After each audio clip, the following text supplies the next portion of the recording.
I bueno, com dèiem abans, tenim un pla. Maite Cerón és psicòloga general sanitària i codirectora del Centre de Desenvolupament Personal Factor P. Alba Fernández és coordinadora de projectes de conflictologia i violències de la Fundació IRES. Són dues dones empoderades que ens explicaran una experiència innovadora on empresa i entitat del tercer sector poden col·laborar en projectes comuns. Benvingudes Maite i Alba, perquè juntes sempre sumem. Primer, una mica explicar qui som. Nosaltres, jo vinc de representació sector empresa, i una cosa tan innovadora com una col·laboració compartint objectius, una empresa, un sector empresarial i un tercer sector. És una mica explicar què som Factor P. Nosaltres vam néixer com un projecte amb un objectiu que és contribuir a la felicitat de les persones. Molt ampli. I com es tradueix tot això? Doncs posar els nostres coneixements del camp del coaching, de la psicologia, de la formació, per intervenir i ajudar en tots els àmbits que una persona necessita per assolir aquesta felicitat. Llavors fem treball i intervencions a empreses, mitjançant el coaching, mitjançant la formació en lideratge, gestió d'equips, coaching personal també, més l'àmbit empresarial, després la part més individual, amb psicologia clínica, gestió de projectes. És molt ampli perquè el nostre objectiu és molt ampli i a més la nostra vocació és molt àmplia, ja d'entrada. I després està la part social, que és la que enllaça amb poder conèixer a Fundació IRES. Per nosaltres la part social és molt important. M'ha agradat molts conceptes de la primera ponència del Miquel, que, ostres, està parlant de Factor P, que guai. Jo crec que ens coneix. Sí, mirant-nos, perquè som una empresa híbrida, o sigui, clar que hem de guanyar-nos la vida i per tant el sector empresarial, però la part social forma part del nostre ADN totalment i creiem sobretot en l'economia col·laborativa. O sigui, pensem que la competitivitat no és sostenible i la col·laboració sí, amb els munt d'exemples que ha parlat el Miquel, això és economia col·laborativa. Jo què sé fer, tu què saps fer, anem a millorar com atendre les persones. I jo crec que ara, sí, perquè començo, és que si parlo de Factor P, necessito 2 hores perquè és un projecte des de l'emoció, suposo que ja es nota. La Maite ha explicat qui era i llavors una mica per tirar una mica enrere, jo soc l'Alba, treballo... No va, no? Puc cridar, també? La innovació és això. Què faig? Ara sí? No crido, no? Llavors, val. Perfecte. Soc l'Alba, soc coordinadora de molts projectes, fa més de 10 anys que estic a la Fundació IRES. Vam passar per la DRUE fa uns anys amb el projecte FILS i del projecte FILS precisament surt el Tenim un Pla. Per què sorgeix el Tenim un Pla? Ho dic perquè contextualitzant una mica la Maite, que venia d'empresa, jo parlo des de la Fundació, Tenim un Pla va sorgir arrel del tema de la manada, no m'extendré en aquest tema, suposo que ho vist al Sense Ficció d'ahir. Total, tenim un problema estructural superbèstia, hi ha moltíssims serveis que funcionen a nivell amb més o menys encert com molt particular, però és un problema global i per tant necessita respostes globals. Hi ha 3 actors, una forquilla, que sempre li poso l'exemple jo, que són els homes agressors, les dones que són víctimes, els nens i nenes que ho són sempre. I hi ha un altre, quart, que vull afegir, que és l'observador. Aquí estem tots nosaltres. Què fem nosaltres? Observem o no observem? Per tant, vam decidir passar la figura de l'observador passiu a una figura activa i per tant va dir qui són els observadors? Som tots i totes, totes i tots. Per tant, si ens posem en actius i ens ajuntéssim totes i tots, tenim un pla. I si tenim un pla, entre tots i tal, amb respostes globals, que en tot cas són les que ara anirem com explicant una mica, se li pot donar resposta a situacions que no corresponen només a una vivència personal d'una persona, sinó que afecten a un còmput general. Des del nostre pensament, a Projecte FILS, atenem sobretot temes de conflictes, perquè creiem que totes les persones viuen situacions de conflicte al llarg de la seva vida. El conflicte és una crisi i és una oportunitat. Per tant, el concepte de negativitat, no sé si està el Cooper, nosaltres ja ho intentem passar en positiu constantment, costa a vegades, però és així. Per tant, qualsevol de nosaltres podria ser test per qualsevol de nosaltres. I Fils el que volia ser, i el que crec que hem aconseguit al llarg del temps, és un servei on jo voldria ser atesa i qualsevol de vosaltres podria ser atès o atesa. Què passa? Que no deixa de ser, com deia abans, un servei petitó. Llavors, la idea seria, nosaltres sols podem fer i el que fem val moltíssim, perquè si el problema gros, com deies tu, ja el fem una mica més petit, és important, però sí que nosaltres consideràvem, i aquí és on entrem el nostre enamorament, que sempre és molt millor si avances amb algú. I a més, tenim tendència a considerar a l'altre com a adversari, com a enemic, no? I una mica això ens passa també al nostre sector fins al dia que ens vam trobar, no? Imagineu, mitjançant una amiga personal, a Patri, que forma part de Fundació IRES, van tenir un primer encontre. Llavors, què podem fer? Perquè sí que és veritat que a Factor P coneixem bastant el tercer sector perquè de manera personal som voluntaris des de molt joves, vam fundar una ONG, vull dir que el tercer sector el coneixem des de dins, però bueno, som una empresa i aviam, la part social per nosaltres és molt important. Què podem fer? Tenim aquest encontre i comença a parlar. Clar, Factor P comença, ostres, aquí tenim, podem col·laborar, és que tenim coses... I va ser tan fàcil com primer filosofar, o sigui, vam començar... Vam passar molta estona parlant. Parlant en el mateix idioma, o sigui, des del primer moment. Ens vam sorprendre molt, també. Molt, o sigui, va ser com eureka. O sigui, ens hem trobat, no? Sí, molt emocional tot, la veritat és que... També podem explicar una mica en quines coses ens vam trobar, no? Consideràvem, sobretot, que el més important eren les persones que teníem. Per tant, el nostre èxit o la nostra satisfacció, i per tant, l'èxit o satisfacció a qui representem, en aquest cas vosaltres Factor P, una sèrie de Fundació IRES, passava sí o sí pel fet que la persona que ve amb nosaltres estigués bé. Clar, són persones amb persones que es junten per treballar per a persones i com poder fer aquest servei millor entre el que tu saps fer i el que jo. A més, hi havia coses que sí que parlàvem, que quan ens vam conèixer vam començar a donar-nos compte que era una qüestió que s'havia de debatre més enllà de la nostra trobada, però com que al final nosaltres el que volíem fer era una cosa junts, doncs vam pensar, mira, nosaltres estem d'acord, si la resta no ho està, doncs ja està parlant. Però que al final era de com col·loquem a la persona que ve a ser atesa, no? Vull dir, en quin paper o en quin rol està habitualment. Exacte, també des de la psicologia clínica, que és la meva part, no? Clar, i tu treballadora social i educadora social, és veritat.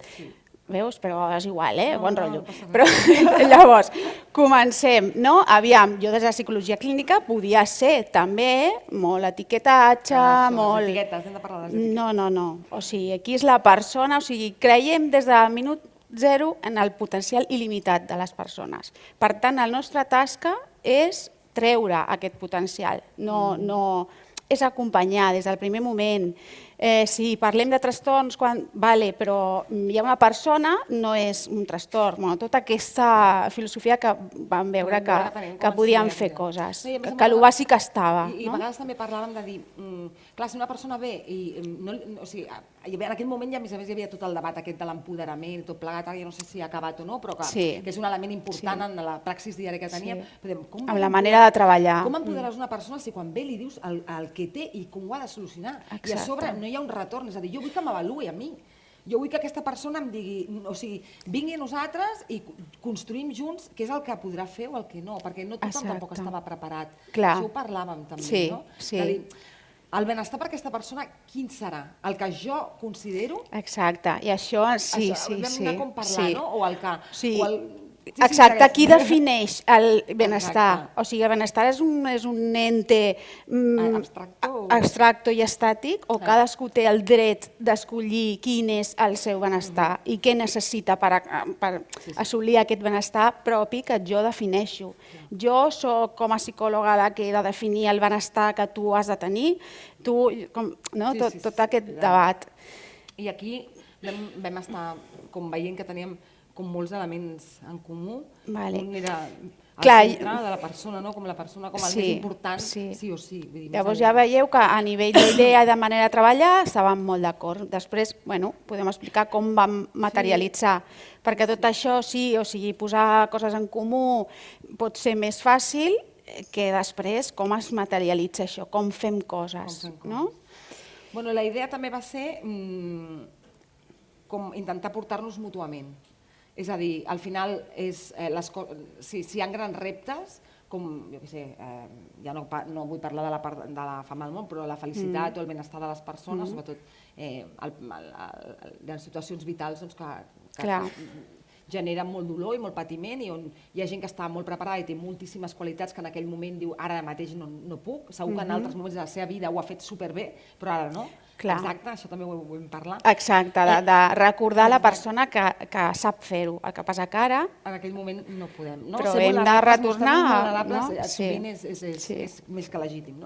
I llavors el que vam començar és a buscar sinergies entre nosaltres per veure com podíem establir una col·laboració. Clar, tan fàcil com nosaltres que tenim, vosaltres que teniu, com ho podem fer? I què ens falta a nosaltres i què em pots aportar tu? Clar, per exemple, una cosa tan material i tan... Nosaltres acabàvem de muntar un centre molt acollidor, la veritat és que no molt de pressupost, però va quedar superxulo. I vam dir, ostres, atendre els usuaris que pugueu i us deixem saletes i aquest mateix servei, perquè sou professionals super... O sigui, el servei serà molt bé, però també en un lloc diferent, en un lloc acollidor, és com donar-li fins i tot importància a aquest usuari, no? T'estic portant a un altre lloc perquè ens veiem i perquè tu t'ho mereixes, no? No sé, vam començar així, no? També perquè nosaltres abans estàvem a més a un altre local i nosaltres coincidim també, però creiem que el vincle que estableixes amb la gent amb qui treballaràs o acompanyaràs en aquest camí, que és la vida, passa sí o sí per els primers contactes, per l'entrevista. Hi ha d'haver vincle. Si tu no fas vincle, no servirà absolutament de res tots els màsters i títols que tinguis a darrere i que t'avalin 50 tests de competències dient-te que ets una crac. Per tant, dèiem, aquest vincle i aquest primer espai on algú vindrà a explicar-te les coses més íntimes, algú que no et coneix, que dirà, aquesta dona qui és? Vull dir, que a sobre em parla molt ràpid i vull dir... Pensàvem, sí, clar, és que és una mica... Depèn a qui em trobaré, no és com vas al ginecòleg o algú que diu, senyor, vostè qui és? I en la situació que venen, no? Perquè l'usuari ve perquè és vulnerable. O sigui, si estigués bé i tot li fos bé, no vindria. Clar, dèiem, si a sobre nosaltres no ho tenim, però vosaltres podeu aportar un entorn on realment el sofà sigui gairebé el que tinc jo a casa, que m'he comprat perquè m'encanta i és on em sento més còmode, xerraré millor, em sentiré més acollit. Doncs mira, podem començar per aquí, per exemple. I llavors, a poc a poc vam anar com pensant una mica. Clar, us ho estem explicant com molt cronològic. Va haver-hi moltes trobades, vam moltíssim. I després estem muntant una formació de comunicació efectiva. Això ho fem a Factor P, que una cosa tan bàsica, comunicació efectiva. Sí, tots sabem parlar, tots sabem... No sabem moltes vegades les idees bàsiques de comunicació. Llavors nosaltres tenim una formació, no? Ostres, doncs fem a vostre equip i això va ser un altre exemple. És a dir, no ho sabem tot, i que bé. Vull dir que som professionals i està perfecte que podem reivindicar-nos com amb totes les coses que sabem. Noves idees, per innovar, per aprofitar el que tens, però de maneres diferents. Però vull dir que era la sensació una mica també de dir que ens podem, o sigui, vull aprendre de tu de mi, què ens podem aportar, el fet de trobar-nos i debatre sobre qüestions de com atendre, del tema de les etiquetes, que això abans ho he citat una mica, és a dir, és que tothom està tan etiquetat, és que és horrorós, o sigui, avui en dia gairebé inclús el servei ha d'estar concret i ficat en un àmbit i si et presentes a un lloc has de poder dir tot plegat, cada persona, com etiquetes a cada persona? Vull dir, és com una mica pervers també en el fons.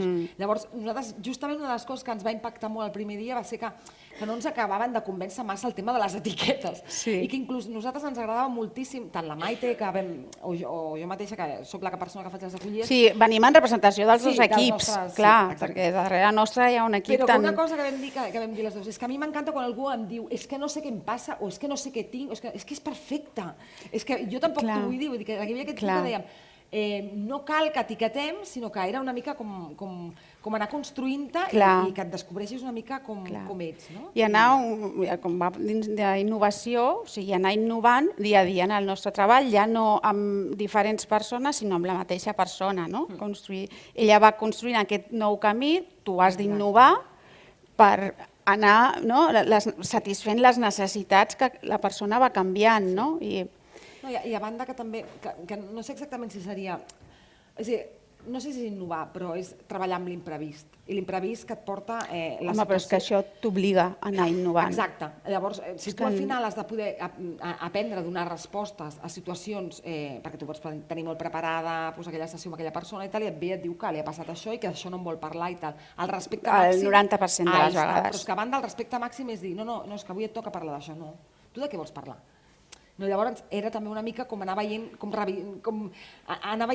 encaixava també la metodologia amb l'acollida, total, que al final el primer pas va ser la gent que teníem nosaltres, inclús el nostre equip, anàvem a Factor P i allà, a part d'atendre, es creaven moltíssimes sinergies entre els professionals i podien haver-hi espais de complicitat, de compartir visions dels mateixos casos, de pensar, de filosofar, de tenir idees que a vegades algunes han arribat o altres estan com allà esperant. Clar, exacte. De fet, parlem en passat perquè una mica expliquem al principi de la història, però tot això és...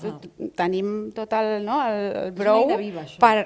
O sigui, seguirem i farem moltes coses, ho sabem, no? Sí, perquè a vegades ho diem, que és... O sigui, l'ideal seria de tenir un pla, en aquest cas, en l'aliança que hem fet nosaltres del factor d'empresa i com des de la Fundació IRES, un acompanyament vital, no? I llavors és una eina viva, és important que les coses estiguin vives, perquè les persones que hi treballen, les persones que són ateses, doncs no comencen ni acaben avui o demà. Exacte. Llavors era com una mica de... I van canviant les necessitats, per tant... Ja ens anirem trobant. L'important és que ens vam trobar aquell dia i que de les mogollons de coses que van sortir s'hem pogut concretar algunes, però que al final jo crec que el logo és tenim un pla i anem-lo fent i quanta més gent pugui sumar-se... I és un exemple de tenim un pla, fem-ho. Una mica tot plegat. Ara ens han dit que ens quedaven 5 minuts, hem acabat abans i podem parlar de qualsevol altra cosa o... és que Pedro, no sé, m'ha hecho una senyal la jefa, diu, a veure... Si teniu preguntes... Això no ho havíem previst. Però no tindreu. Imprevist, total. Això és improvisació. Ha passat ràpid, no? Però és que no ha passat, en realitat. Doncs ens han tallat, ja està. No ha passat mitja hora, oi que no? Si em preguntes bé, si no... Sí, ha passat, vale. Encara tenim moltes més coses per dir, ho sé, i es nota, i es sent. Però ha de ser clar, ja ho entenem. Un timing. Moltes gràcies, Aires, per... I si voleu preguntar alguna cosa, aquestes dues dones fantàstiques i empoderadíssimes... Això és important que ho diguis. Sí, gràcies. Ai, el Ramon! Per tu, que tu el coneixes, ella, No, per tu que no et coneix. Vaja. Hola. Hola. Bueno, una de vosaltres ja em coneix, o sigui que... La pregunta és per ella, llavors. No, per ella. No, jo anava a preguntar per una cosa molt senzilla, en el fons, resultats. És a dir, què esteu trobant? M'ha encantat l'explicació, veig que la metodologia és impecable, ho dic en sèrio, vull dir que té totes les característiques d'una cosa que es construeix i que es construeix bé, no? Però clar, ara ens falta saber si esteu en el moment en el qual podeu començar a dir quins resultats esteu tenint, no? Encara resultats, o sigui, ha començat fa poc, però sí que podries parlar de quin resultat va tindre, per exemple, va tenir la formació de comunicació. O sigui, l'equip... Si hi ha una coacció d'equip, per exemple, el treball serà millor. O els companys que han vingut a Factor P, a fer Carlos, Raquel, que han pogut atendre els usuaris, els nostres, si ells pensen que això ha portat alguna cosa millor a la seva feina, bueno, és una mica, no estem encara en aquest, però sí que ja Sí, realment es pot parlar. el nostre tema, i això s'ha de poder fer, és els indicadors d'impacte estan redactats però no hi ha una eina Clar, però encara no... Però el que sí que és cert és que en la valoració que feien la gent que va ser atesa en el moment en què estàvem com junts, la majoria tenen alta. La valoració que han fet, Carlos va dient que sí, la valoració que han fet tant dels professionals com del fet de traslladar-se a un altre lloc ha sigut molt positiva, i tot i que no tinc estadístiques, ho sé com molt de memòria, total és un projecte molt petit i per tant et dic la veritat, la majoria de gent que ens ha tornat a venir ha sigut perquè ha vingut recomanada per algú a qui hem atès. Llavors, jo crec que això, no sé de quin format, també és una mesura d'impacte. I tenim present que no hem pogut fer gran difusió, el Tenim un pla és de fa 2 dies, el vam fer una mica així en plan, bueno, anem a fer alguna cosa, i de cap d'un moment teníem 122 seguidors a Twitter, o 29, no sé, 129, no sé quants en tenim, i llavors, ja, és veritat, tenim pendent aquest tema i penso que és essencial, però els pocs inputs que ens arriben, que segurament no serien gaire científics, són positius, o com a mínim, per la valoració que en fem nosaltres, serien positius. Però ho farem, ho mesurarem quan... Veus? És que tenim un pla, és així. L'any que ve us expliquem. Gràcies. Ja està. Moltes gràcies. Moltes gràcies. Vinga.